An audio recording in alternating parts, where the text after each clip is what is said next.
pala mga kalangga, no, sa napanood ko noon sa KMJS, no, yung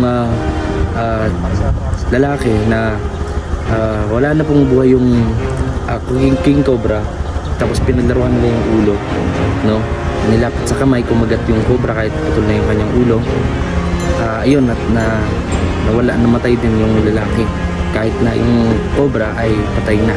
So dito pala po yun sa lugar na ito mga kalangka, dito po yun nangyari, no, dito po yung nabalita na yun sa KMJS na talagang nag-trending, no. At ayun, nandito po kami sa lugar dito sa Bukidnon, no. So napakarami daw po pala dito na mga king cobra at gagawa ko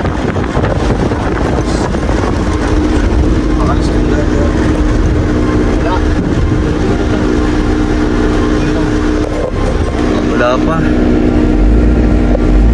tayo makakadaan dyan. Pero paano sila nakakadaan doon? Paano nakakapagdala ng mga materyales? Skylab? Go, tara. Alin, ito aircon? Yan, tara. Sabi natin, ano nga bang kwento sa likod ng mahiwagang bundok na ito? Ayo! Tanong tayo dito. Tanong tayo dito pa. May mga ilang din bahay na abandonado katulad dito, mga kalangga, sa lugar na to. At napansin natin dito sa gilid ko mga kalangga, wala din halos. What is happening to this place? Ayun. Ada rumah kabayan din. At least may pwede lang kami ng ubra dito.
Hindi yung mga kalsada.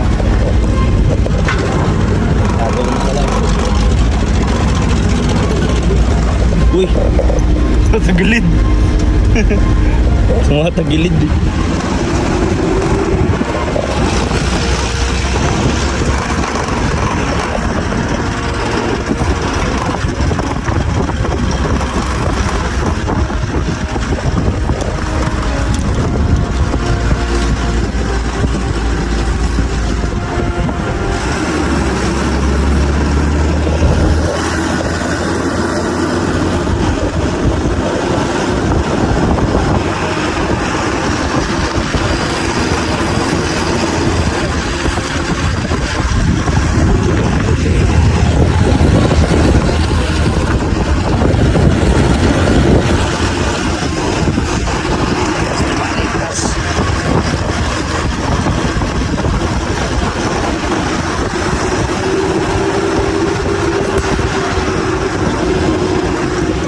Ayan, matasa-tasa tayo ng bundok na siguro nasa 40,000 feet na. Oo, si Uncle, no? Anong Uncle? 40,000 feet na, no? Laki na. Taas na. Ayan.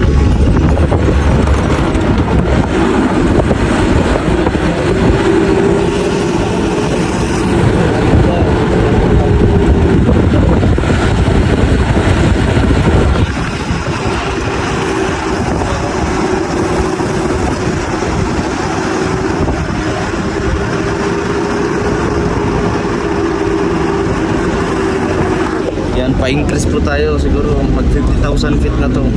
Yan na po kataas itong bundok. Kaya namin.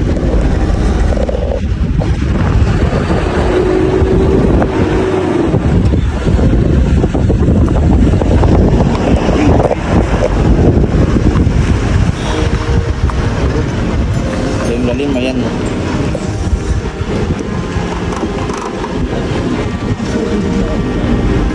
Ayan, so nasa 50,000 feet na po yung taas namin, ano, below the ground. Yan sa taas. Bumaba po si Chip. Si Chip bumaba. Ayan, oh, ayan, stretching si Chip. Dandahan lang, dandahan. Nadahan lang kayo ito. Op, op. Tapos, yan. Op, yan. Diretso. Para sa kataas mo, Kamunin siya. Pa. Ganun, no? Ang diretso, direct. Anahawon Bridge. Anahawon? Sea of Clouds. Sea of Clouds. Tingnan natin kung merong clouds. Wala nga naman, idanlog yan. Ano? No, wala, yung tak na. Doon no, may iskulahan. Iskulahan, may bandila. Mga bahay din doon. Gatlong.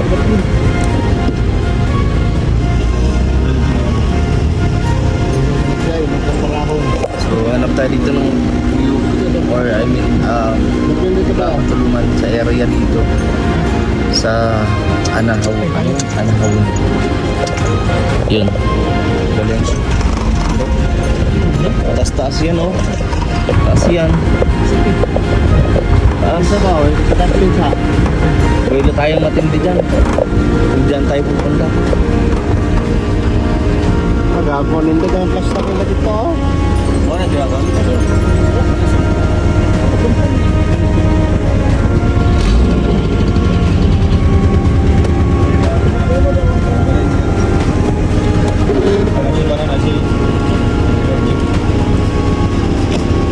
Nakakol.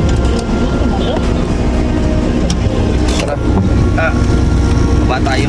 Tingnan natin kung ano yung makikita natin dito. Tapos pagbaba natin dito mga palangga. Ayun po, ayun, malarang. Ang sampo. Ang perpuno. Ang perpuno? Ang naboke. Para na ibahat, para na. Yan.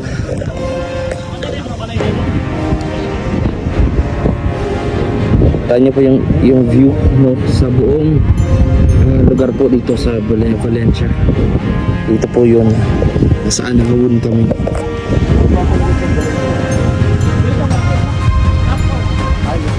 Sa area dito, yan, kita natin. Kakalula, no? Kakalula.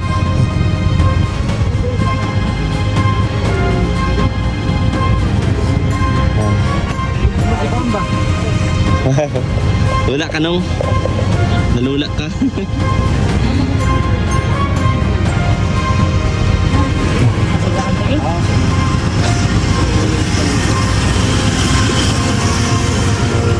Yan, so mag-i-scout tayo dito mga kalangga.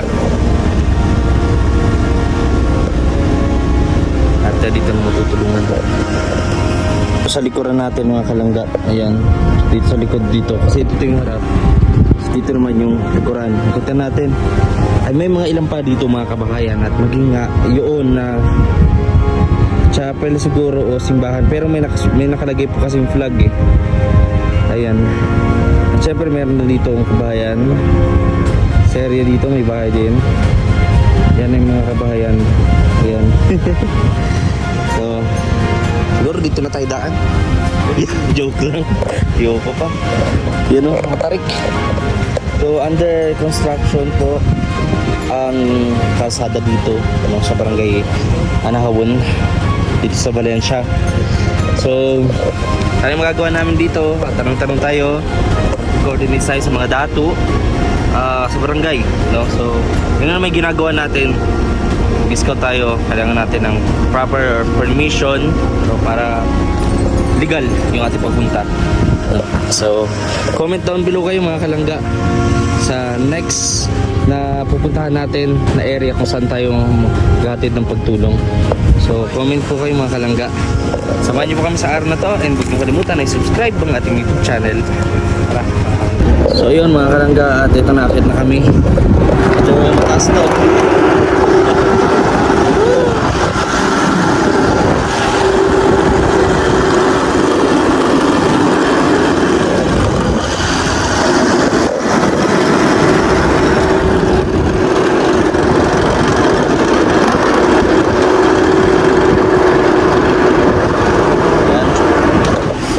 Kasi nyo, puro lupa pa, binatag pa lang to. Hindi pa sementado. At pagka maulan sigurado delikado. Lalo at kung baguhan ka pa lang dito sa area na to.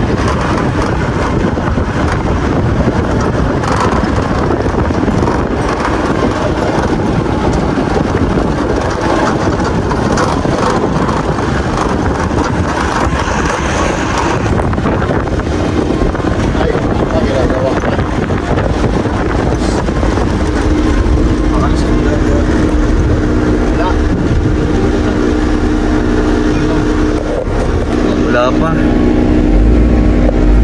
Tayo makakadaan dyan. Pero paano sila nakakadaan doon? Paano makakapagdala ng mga materyales? Skylab? Dati mo yung kalsada nyo, makakadaan din ng Skylab dyan? Daan yan? There's only one thing to find out. Alin? Ito aircon? Yan, tara. Gabi natin. Ano nga bang kwento sa likod ng mahiwagang bundok na ito? Ayo! Tanong tayo dito.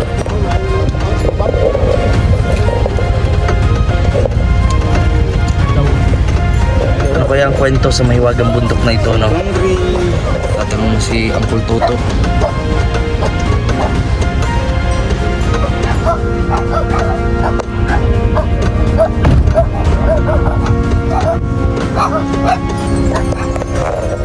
Ito mga kalangga ay lalapitan natin, no? Lapit tayo dito at papakita ko sa inyo kung ba't hindi tayo makakadaan. Pero baka mayroong ibang daan dito, pero sa tingin ko mga kalangga ay walang ibang daan dito. Pakita ko sa inyo. So dito ginagawa pa lang ito. Nakita naman natin dito merong sasakyan kung saan ginagamit sa paggawa o pagpatag ng lupa. So dito, ayan, oo, motor lang ang makakapasok dito sa area na to mga kalangga, no? Motor lang. So natin lang mukha siya yung sasakyan. Ayan, tanong-tanong tayo dito pa. May mga ilang din bahay na abandonado katulad dito mga kalangga sa lugar na to. At napansin natin dito sa gilid ko mga kalangga, ayan yung mga pinagtabasan ng tubo. Ayan, napakarami. Ito nga, diba? So ano kaya, try natin. Sige. Pwede man? Oh, pwede man, call. Meron man sa ano, oh. Tanong natin si Kuya. Reels. Yeah. Pwedeng mo makapasok dyan ng sasakyan? Pwede makasalat kan? Pwede siya? ba? Dire? Oh? Sige. Salamat, Sige, Tol. Salamat kuya, salamat. Thank you. Yung mga kalangga. Sige, lakad na lang muna tayo. Tignan natin. Ganda, usap natin yung dati dito mga kalangga. What's that? Lakad muna kami dito mga kalangga. Sa area. Wow! Wow! Tingnan ito makita ko. Wow! Ang laki po. Ang laking jackfruit. Wow! Hinog na siya. So parang ghost town mo ito. Oh, parang ghost sitio. Wala kang makitang tao. No? Tanghaling tapat. Ang tahimik. Sa dalawang daan niya, meron dito, pero dito tayo pumunta. Kasi para doon.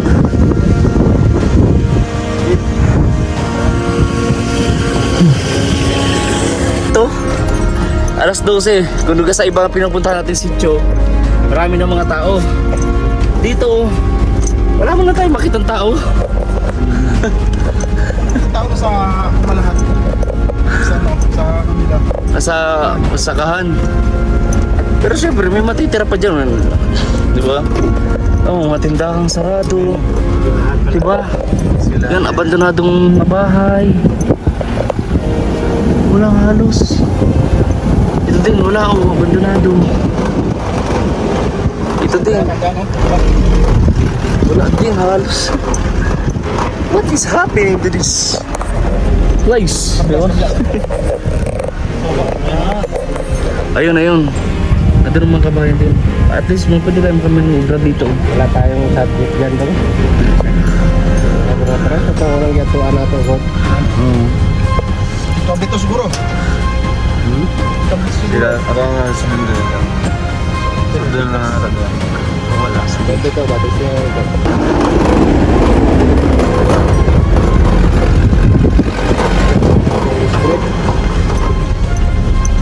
Masaka na ni. ay, sakahan na to. Saka ba na? Oo, huwag mo na ibaba kuya. Para oh. Pikas to, sa pikas sa baba. Tandaan lang kuya to. Pag-atras. Tandaan lang. So, wala tayong nakita magandang area doon, spot doon. So, balik kami. No? Balik kami kasi kahirap doon, kakano kung maulan. Dito daw sa tapat ng ano yung sudad. Tapat ng kapatagan. Balik kami. Ayan, mga walang nakatira. Abandonado mga bahay dito. Ha? Mount Anahaw. Yan, balik tayo mga kalangga. Balik tayo dito. Kasi halos walang... Sarado. Ano? Kaya nga, may tindahan nga. Oh, sarado naman. Ha? Ano kaya? Ano kaya? Bakit kaya, no? O yung... O, eskulahan yun.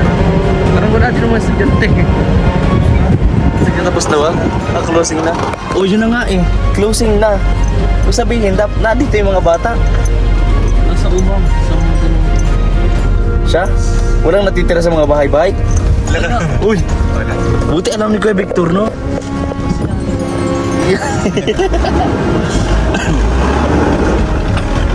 So, dito tayo.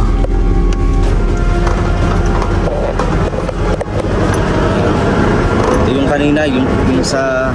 Ito yung aming plan B. Pag wala dun sa plan A, ito yung plan B. Sige, go! Yan, kita na natin mga kalangga, no? Malapit na tayo. Kanina po ay nasa 50,000 ano tayo, 50,000 feet yung taas, no? Ngayon ay nagbababa na po tayo, nagde-decrease na into 30,000 feet na lang. Ayan. Ayan. Gagawin lang natin dito muna. Gano'n tayo? Survey ba? Pero bilang ko lang yung mga bahay dito.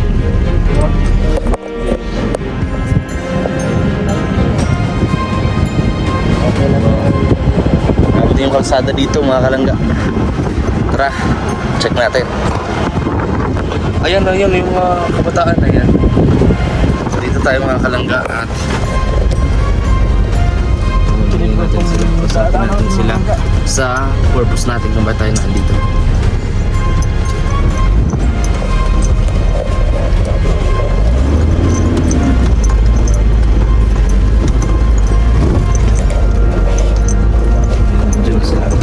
Tipong sila dito. Tipong-tipong. Sila siguro yung bahay na. Parang kurok nila. Diba?